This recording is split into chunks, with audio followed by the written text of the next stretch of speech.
Hai ma'am, mami hopes na may amoy ko nung nakurimzari ma'am.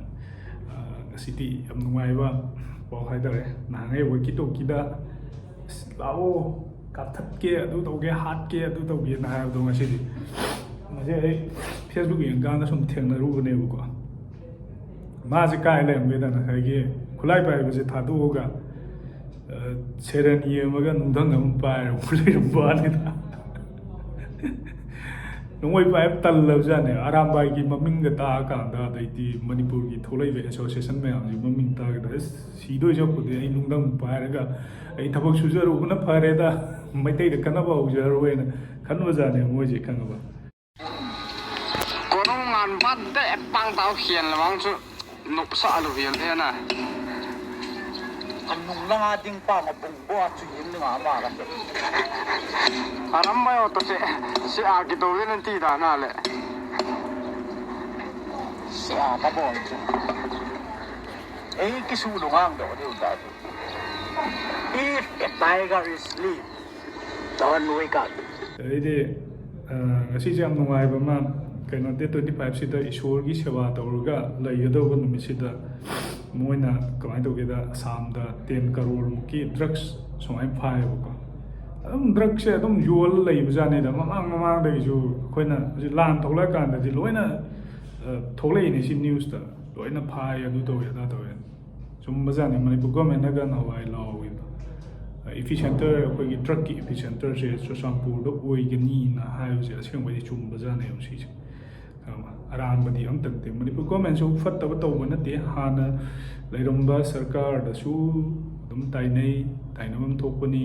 makoi sembiramadi border pillar kai kai ma'am sembiramagadi hana si tholai ba thodok ma'am je am ta tho moi ta tum aseng ba dum haire manipur parjan hauji ti lot pam te yar loi ba ko अभियान के दौरान सिलचर के चालचापारा इलाके से भारी मात्रा में drugs जब्त किए गए। नशीले पदार्थों का अनुमानित बाजार मूल्य लगभग 10 करोड़ रुपए बताया गया है। अभियान के दौरान एक बोलेरो वाहन के गुप्त चैम्बर में ड्रग्स के 5 पैकेट बरामद किए गए। इन 5 पैकेट से 50,000 टैबलेट्स बरामद हुए। पुलिस ने इस संबंध में 5 लोगों को गिरफ्तार किया है। सभी मणिपुर के चुराचांदपुर के रहने वाले हैं।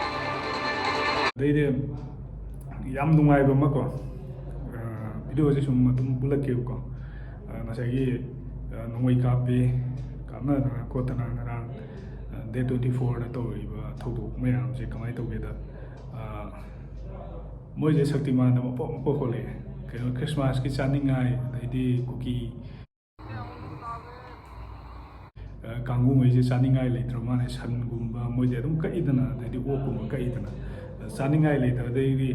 moi sadan boy na kai ha da re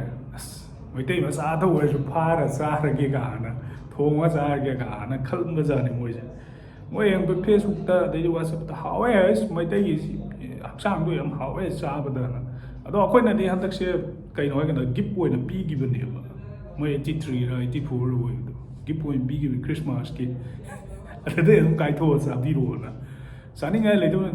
lan loi chen na mani la ne na nwa ne to abu propaganda ta udna no mai pai no ko cha cha le re paisa di ta ni khanga maroi christmas me or